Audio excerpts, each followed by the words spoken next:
સુરતમાં સાયબર ક્રાઇમની સતર્કતાથી એક 65 વર્ષીય વ્યક્તિના લાખો રૂપિયા બચી ગયા। સાયબર માફિયાઓ તેને છેલ્લા 72 કલાકથી ડિજિટલ એરેસ્ટ કર્યો હતો। સાયબર ક્રાઇમની જાણ થતાં જ તેઓ આ વ્યક્તિને લાઈવ રેસ્ક્યુ કર્યું।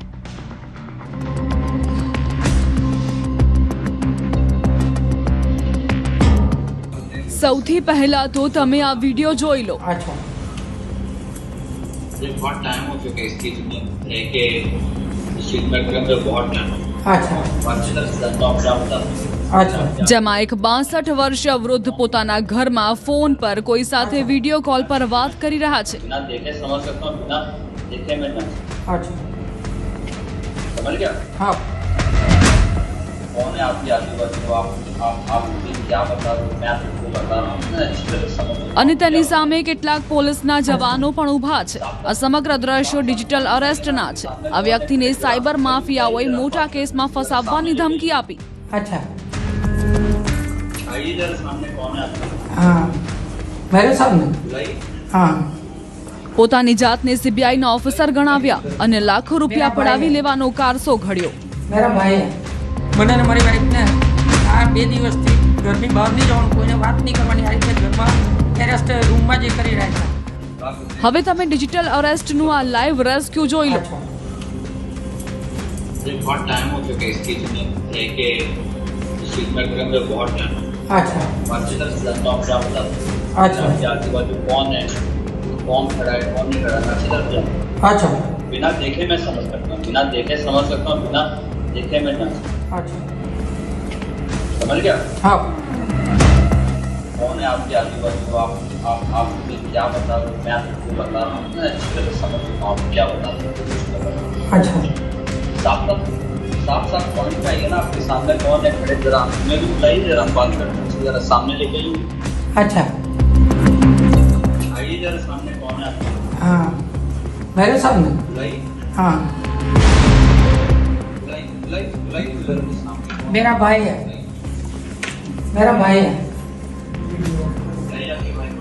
हाँ सामने बैठाइए ना बात अच्छा हाँ बोलो बोलो सामने आइए ना सेठ जी किधर हो आप सामने आइए ना जरा अरे यहीं हूँ मैं, बोलो ना। सामने आके बैठे तो सही अरे मैं सामने तो हूँ, कहाँ हुआ कितनी रहो नहीं दिख रहा हूँ। તારીખ 17/11/2025ના રોજ મારા પર દિલ્હી ટ્રાઈમાંથી ટેલિકોમમાંથી ફોન આવ્યો અને મારા આધારના નામથી મુંબઈની અંદર મારો સિમ કાર્ડના એના નવો એ નંબર લીધો છે અને જેનાથી ત્યાંની પબ્લિકને સેક્સને લગતી પોર્નોગ્રાફીને લગતી બધી જાહેરાતો કરીને લોકોને હેરેસમેન્ટ કરે છે। આ રીતનું મારી પર ફરિયાદ કરીને એમણે પછી મુંબઈ ક્રાઇમ બ્રાન્ચમાં મારો કોન્ટેક્ટ કરાવ્યો। સમગ્ર ઘટના પર નજર કરીએ તો ડિજિટલ અરેસ્ટની આ ચોંકાવનારી ઘટના સુરતમાં સામે આવી, જેનો ભોગ બન્યા મહાનગરપાલિકાના પૂર્વ કર્મચારી અમિત દેસાઈ, જેમને સાયબર માફિયાઓએ 72 કલાકથી તેમના જ ઘરમાં ડિજિટલ અરેસ્ટ કર્યા હતા। જો કે પોલીસે ફિલ્મી અંદાજે રેસ્ક્યુ કરી અમિત દેસાઈના 46 લાખ રૂપિયા બચાવી લીધા। સામેવાળા એમની પાસેથી ડિમાન્ડ કર્યું કે તમારી પાસે આટલી પ્રોપર્ટી છે, આટલી મિલકત છે 46 લાખ જેટલા રૂપિયાની, તો તમે આ બધું લિક્વિડેટ કરીને અમે લોકો એક અકાઉન્ટ આપી રહ્યા છીએ એમાં ટ્રાન્સફર કરી દો આખું અમાઉન્ટ 46 લાખ। ઘટનાની શરૂઆત 17 નવેમ્બર સોમવારે બપોરે થઈ છે। મનપામાંથી 2022માં નિવૃત્ત થયેલા અમિત દેસાઈ મે મહિનામાં જ કેનેડાથી પરત ફર્યા હતા। 17 તારીખે તેમના મોબાઈલ પર એક અજાણ્યા શખ્સનો લોકલ નંબર પરથી ફોન આવે છે। ફોન કરનાર વ્યક્તિ પોતાની ઓળખ સીબીઆઈના અધિકારી તરીકે આપે છે। બાદમાં અમિત દેસાઈને ધમકી આપવામાં આવે છે કે તેમના આધાર કાર્ડ અને બેંક એકાઉન્ટનો ઉપયોગ મની લોન્ડરિંગમાં થયો છે, જેમાં કુખ્યાતના 45 કરોડના ફ્રોડના કેસમાં તમારા દસ્તાવેજનો ઉપયોગ થયો છે। જે ખન્ના કરીને સીબીઆઈ ઓફિસર સાથે બધી વાતચીત ચાલુ કરાવી અને મને ને મારી વાઈફને વિડીયો કોલની સામે 4:30 વાગે સાંજે બેસાડી દીધા। તે રાતના 9:30 સુધી બેસાડી રાખ્યા અને બધી પૂછપરછ કરી અને ત્યારબાદ આખું એ ઊભું કર્યું કે ભાઈ 538 કરોડ નરેશ ગોયલના ગોટાળામાં તમે ઇન્વોલ્વ છો ને તમારું બેંકનું એટીએમ કાર્ડ છે કેનરા બેંકનું એ કાર્ડ અને તેની અંદર તમારો 2 કરોડ રૂપિયાનો ગોટાળો થયો છે ને તેની તમારી ઇન્ક્વાયરી કરવાની છે।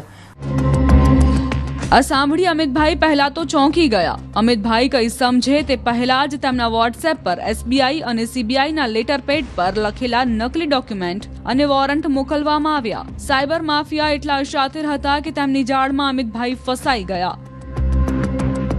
એક વિજય ખન્ના કરીને પોતે એક IPS ઓફિસર તરીકે પોસ્ટ કરીને પછી કાકા સાથે વાત કર્યું અને એમને કીધું કે તમે અત્યારે ડિજિટલ અરેસ્ટમાં છો અને 500 કરોડથી વધારાની એક મની લોન્ડરિંગનું કેસ અહીંયા મુંબઈમાં નોંધાયેલ છે, જેમાં તમારું જે તમારા નામ પર ઇશ્યુડ જે સિમ કાર્ડ છે એ પણ ઉપયોગ થયું છે, એટલે તમને અરેસ્ટ કરવામાં આવે છે.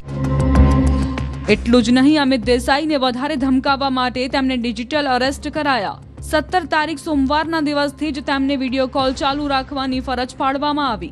સાથે જ અમિતભાઈને વધુ વિશ્વાસ અપાવવા માટે તેમણે વર્ચ્યુઅલ કોર્ટરૂમ પણ તૈયાર કરી, જેમાં જજ પણ બેઠા હતા. 2 વકીલો દલીલ કરી રહ્યા છે. બેંકના મેનેજર પણ નકલી કોર્ટમાં હાજર હતા. સાથે જ CBIના અધિકારીઓ પણ કોર્ટરૂમમાં હતા. માફિયાઓનું નાટક જાણે કે વાસ્તવિક કોર્ટ હોય એમ લાગી રહ્યું હતું. એટલું જ નહીં, નકલી કોર્ટમાં એક અન્ય આરોપીને 90 દિવસ જેલની સજા ફટકારવાનું પણ નાટક કરવામાં આવ્યું. બાદમાં અમિતભાઈને પણ જેલથી બચવા માટે ધમકી આપવામાં આવી. પછી એ લોકોએ બપોર પછી વિડીયો કોલ ચાલુ કર્યો ને જજની સમક્ષ મને હાજર કર્યો, જેમાં જજ સાહેબ બેઠેલા હતા, સામે 2 વકીલ હતા, એ લોકોનો CBIનો સ્ટાફ હતો ને મારી ઇન્ક્વાયરી ચાલુ કરી.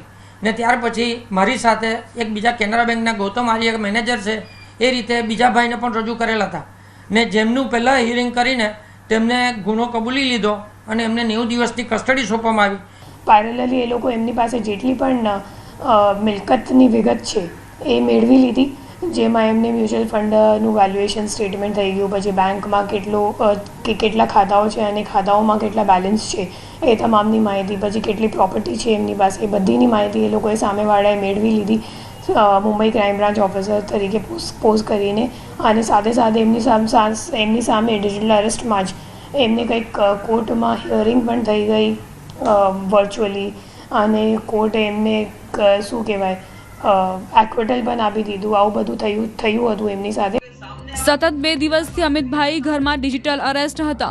વિડીયો કોલ સતત 2 દિવસથી ચાલુ હતું. બાદમાં 19 નવેમ્બર એટલે કે બુધવારના રોજ સાયબર માફિયાઓ અમિતભાઈ પાસે પ્રોપર્ટી અને બેંક બેલેન્સ ખાલી કરીને 46 લાખ રૂપિયા RBIના નામે આપવામાં આવેલા એકાઉન્ટમાં ટ્રાન્સફર કરવાનું દબાણ કર્યું. તે સમયે અમિતભાઈને શંકા જતા જ તેમણે પોતાના ભાઈને જાણ કરી. સમગ્ર હકીકતની જાણ થતાં જ અમિતભાઈના ભાઈએ સાયબર સેલનો સંપર્ક કર્યો. આખરે સાયબર ક્રાઇમની ટીમ એક્શનમાં આવી અને અમિતભાઈના ઘરે પહોંચી હતી. सामने आके बैठी तो सही. अरे मैं सामने तो हूँ. कहाँ हुआ? दिख नहीं रहे हो? नहीं दिख रहा हूँ. કે આ બધું તમે વેચી દેવ ને બધા પૈસા લિક્વિડ કરીને RBIનો હું તમને જે નંબર મોકલું છું તેની અંદર તમે આ પૈસા ટ્રાન્સફર કરી દો. આ રીતની એમણે મને વાત કરી. એટલે હું ચોક્યો કે આવું તો કોઈ દિવસ હોઈ નહીં શકે. બધા શેરને મ્યુચ્યુઅલ ફંડ 1-2 દિવસમાં કેવી રીતે હું વેચી શકું ને એવું કંઈ વેચવાનું કોઈ હોય નહીં, એવી રીતે કેવી રીતે પૈસાની તપાસ થાય. એટલે મેં પછી મગજ ચલાવ્યું કે આ નક્કી હવે ફ્રોડ લાગે છે. એટલે તરત જ પછી મેં મારા ભાઈને જાણ કરી. સાયબર ક્રાઇમની ટીમ જ્યારે તેમના ઘરે પહોંચી ત્યારે અમિત દેસાઈ ઘરમાં ડિજિટલ અરેસ્ટ હતા અને તેઓ વિજય ખન્ના નામના સાયબર માફિયા સાથે વિડીયો કોલ પર વાત કરી રહ્યા હતા. बिना देखे समझ सकता हूँ, बिना देखे मैं ना.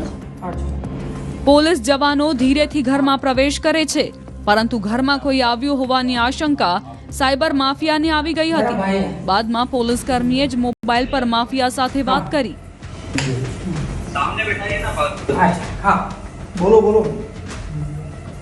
सामने आइए ना सेठ जी, किधर हो आप? सामने आइए ना जरा. अरे यहीं हूँ मैं, बोलो ना. सामने आके बैठी तो सही. अरे मैं सामने तो हूँ. कहाँ हुआ? दिख नहीं रहे हो?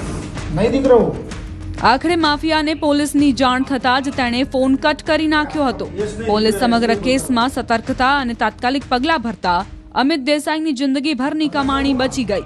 હાલ અમિત દેસાઈની ફરિયાદના આધારે સમગ્ર કેસમાં તપાસનો ધમધમાટ શરૂ કરાયો છે. अच्छा तो फेस तो दिखाओ आपका. क्यों मेरा फेस? आपको मेरा फेस देख के क्या आप क्या करोगे? मतलब मेरा फेस देख कर आप क्या? अरे मेरे को कुछ नहीं करना, फेस देखना है खाली. क्यों? फेस तो दिखाओ, देखते तो सही, आप वही हो ना. क्या कर लो आप? फेस देख के क्या करोगे पहले ये मुझे बताइए. સુરતથી સંવાદદાતા કીર્તેશ પટેલ, ન્યૂઝ 18 ગુજરાતી. मुझे पकड़ सकते हो आप? किसको? मैं क्यों पकड़ूंगा आपको?